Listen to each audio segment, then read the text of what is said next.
I have a hood mom, or my mom's hood. She's so hood. But what's scary is that she'll cuss out anyone at any time. We're at the park and she was like, look at you over there begging for food and shit. Waddle your big ass away from me. I'm like, Mom, that's just what ducks do. That's my mom, and I love her. I dated this woman who used to get upset that I watch porn. And when I asked her what the problem was, she said that it's a form of cheating. And I feel that's a double standard because I know that her removable shower head is in there like, hey, what happens in the shower stays in the shower. I grew up in a broken home. And what's weird about it is that both of my parents were alcoholics. So I grew up with liquor in my home. At 5 years old, I knew how to make an amazing margarita. One time, I was in the principal's office getting suspended. I pulled out my thermos and made 2 martinis. And I told the principal, Joey, it's been a long day.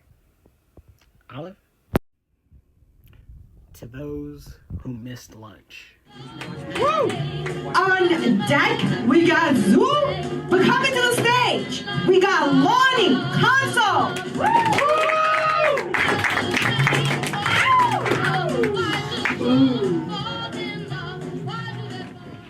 Hello. I'm Lonnie Dangerous, by the way, but yeah, I'm the second black guy. Isn't that how? I was thinking, do both of us cancel each other out, or is it a gang? Which one would it be?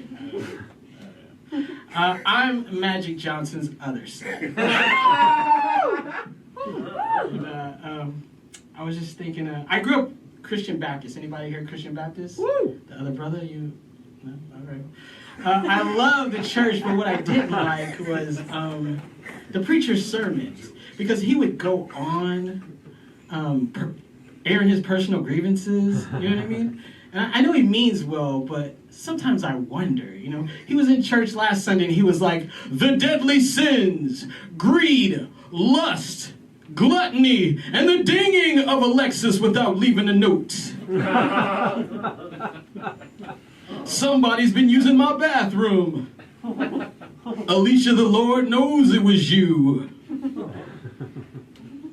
And like, speaking about being black, they say like we're free now. But then if you go to any low-paying job, you'll see 30 or 40 people of color being supervised by one white person. It's crazy, right? And it could be a coincidence. But I was telling my coworker, and he was like, "Shut your mouth! Don't you say nothing about Massa. He been good to me." Yikes! My bad, Mr. Bojangles. I have a mom. She's so hood, and what's crazy is that she will cuss out anyone at any time. And we were at the park last Sunday, and she was like, "Look at you over there, begging for food and shit. Well, waddle your big ass away from me." I'm like, "Mom, that's just what ducks do." Relax. And she's always telling our business, and I cannot stand it. Telling everyone all our personal business. We're at this Super Bowl party, and that a friend invited us to, and one of the teams had scored a touchdown.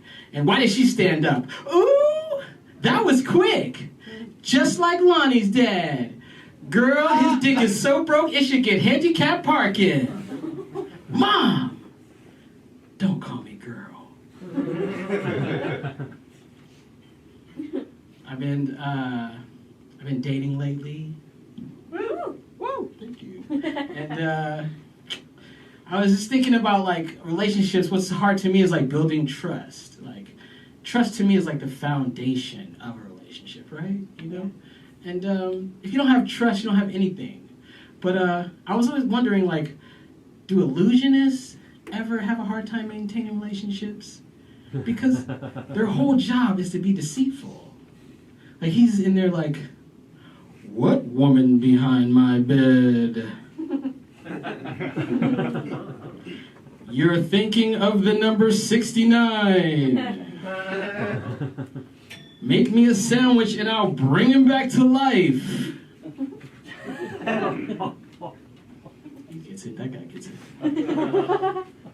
Another thing. He can say it. Another thing that bothers me is like all these rom-coms, because they never tell you about the dark side of relationships. There's never like, you completely ruined my life, you dirtbag son of a bitch. I'm like, aw, I love that one. Harry hates Sally. Oh, another thing that bothers me about relationships is the ring. You know what I mean? The ring, because it's so symbolic and expensive. You know what I mean? You know what I'm talking about, right? Oh, yeah. Yeah. With this ring, I thee wed. You got the engagement ring, the wedding ring, the suffering, the boxing ring, the wrestling ring. Ring, ring, ring. Hello? I want a divorce. Damn.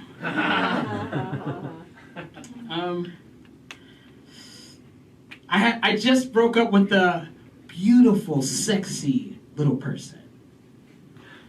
And I was nuts over her. And it was crazy because she's a freak. Just take a time to go. She was a freak. She always wanted to do 69. I mean 34 and a half. I'm not good at math, but we always seem to come up short.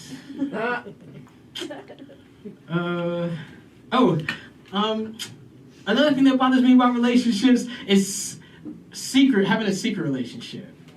It's like a full-time job, right? Like you're hiding around, you're deleting texts, you're ignoring in public. It's exhausting, right? Finally, I had to tell my son, look, I can't do this anymore. That's my time on Lonnie fucking Dangerous. Fuck is my middle name. Thank you, Mr. Dangerous. Joey, you are on deck. But coming to the I stage. grew up in a broken home. What bugs me about growing up in a broken home is my family. They are the worst, and I know because I spent the most time with them. They would treat a stranger better, and not much better. I'm from violent people. If I ever end up murdered, God forbid, investigate them first. One of them has my jury. They did it. They did that shit. The other day, my cousin was like, dang, cuz, you doing it. You know, I'd kill to be you.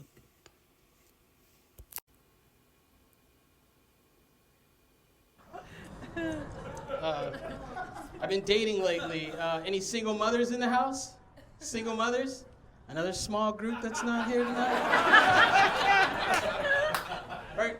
I love dating single mothers, but mainly for the snacks. Look, kid, you don't have to call me daddy. Your mom already does. You got any Lunchables? I grew up in a broken home. And what bugs me about it is being raised by idiots. It's like my first teachers were psychopaths, and I have to relearn life. It's tainted my perception on dating. Sometimes I'm in the middle of a date, and I just think to myself, is this the woman I want to yell at me and bust out my windows for the rest of my life? I grew up in a broken home. What's weird about it is I was kicked out at 13, and I hung out with pimps, prostitutes, and strippers. So now I'm realizing that it helped mold my sexual education. And not in a good way, but I'm a hopeless romantic. I fell in love with my girlfriend instantly when we were in bed by the candlelight, and she looked at me lovingly and said, "You got my money, bitch?" It's scary how good funeral food is, ain't it? You're sad, but this fried chicken and macaroni and cheese smacks. It's better than any restaurant. I was at my grandfather's funeral. Everyone was crying. I was trying not to break down, man. That really broke my heart. So I went over to the casket to say goodbye. Damn. Give me a piece of chicken. Come on, man. One for the road. Okay, what's up? It's your boy, Lonnie Dangerous. And tonight's, it's still my story. And tonight's question is, describe your family's economic conditions and the other factors that affected your lifestyle. And my father is from a wealthy family. I didn't really understand that kind of stuff anyway when I was a kid, but my father's from a wealthy family, and then, but he was rebellious. When I was born, we were given a house, and it was like I said, it was, my grandpa has a house, and then he owns the house next to it and the house next to it, and he gave us this one, so we're like one thing down. And I don't know what happened. I heard some news stories about it, and they haven't been authenticated yet, so they're just hearsay. But he got kicked. We were kicked out of that house. That's what I heard. That we were kicked out of the house, and that that's when my father and all of us went traveling the U.S. Well, not like just like purposely just driving around traveling the U.S. My father, then we went to Jersey, but as we were traveling, every time we would just go from one place to the next, and we gradually elevated. We start off poor, like poor, and I mean poor, like poor. And it was weird. Sometimes we would go up and down, up and down. When we were in Jersey, we stayed on Fort Dix, so it's like a military base, so it's like kind of like nice. And then I remember in Utah that I remember my mom going to the church and getting free cheese, and us getting that black and white box of cereal and all that stuff, and the government cheese. We had government cheese, and but we gradually, my father, I don't know what he was before, but I know that as a youth, my father went back to school and got his master's, and while he was still working, and I think that was he was going to school on and off, but I think like when we got to Alaska, he really like tried to sit down, try to hurry up and get through it, and we became upper middle class. So we went from like apartments, staying in apartments, small little apartments. There was apartments where it was just like, I think it was 2 bedrooms, but I'm not sure. But I know that we used to stay in tight quarters sometimes, and till we had owned our own homes, and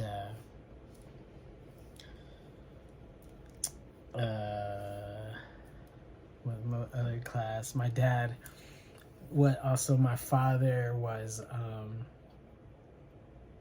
while he was doing that, while he was going to school, he also like was moving up in like regular stuff too.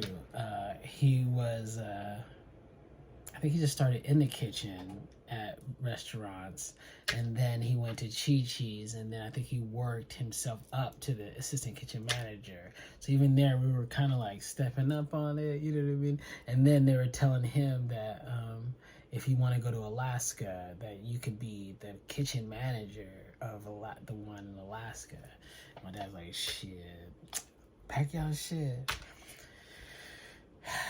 And I was like, oh shit, man, we about to be going. We're about to be, I was a little kid, so I really didn't have an idea of, in my head, I just thought it was going to be like igloos and penguins and stuff like that. So, but before we moved, somehow they asked us to come and just check everything out. So we got to go up there beforehand, and it was still a culture shock. I'm like, oh my God, what the hell? But what was cool is that it was all the group from Chi-Chi's. So like I had kind of grew up in a little bit in Chi-Chi's too. I had like birthdays there. I always wanted to have fried ice cream and shit.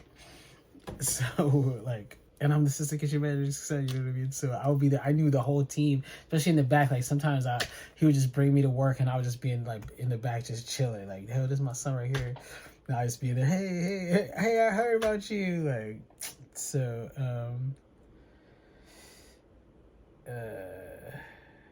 so they both like, so we moved up, they were like working a lot, but also he was going to school. My mom started going back to school too, you know what I mean? My mom started getting, she worked at a company where it was a growing company, and she grew with the company. So we just like, we became like, some of my friends would say that, my cousin says that he thought we were like the Huxtables. And I know, I maybe because, you know what, also that it's like, okay, because my father is from like a very like, not as they're wealthy, but there's this like class thing, you know what I mean? Like you just do things, you don't have things all looking a mess, you know what I mean? Like you take care of yourself, like just the things, you know what I mean? So when they come to my house is always nice. My dad's not gonna have like a filthy house. He doesn't want that. My mom either. Like there's just really, everything's nice, you know what I mean? And when we're not having crazy shit, it's like my dad will play music. He'll come in, my dad's playing music, you know what I mean? It's like a real cool place. So I get how people could say that, you know what I mean? I have no problem with it, but like the Huxtables, like no. It's not even close. But yeah, because we came from something else. That's what I'm saying. Like my dad, when he kicked him out of the house, my dad put an axe to my grandma's Cadillac in the hood of it. Like my dad's a wild cowboy. You know what I mean? Like I try to think about like, and I think like it was probably just Chester culture, like because that's how I was raised. Like I was raised that if you get in a fight, you better win, or you come home and you get 2 more fights from your mom and your dad. They both told me this. Like, I don't care if you get in a fight. Like, if you get in a fight, you get in a fight. You better win. And there's many times if you were my friend as a little kid, if you really knew me, you would know if I get in a fight. If my mom ever heard, she would come and she would root me on. Like, she would tell me that at the fight, you better not lose. You know what I mean? So we're like a different kind of people, period.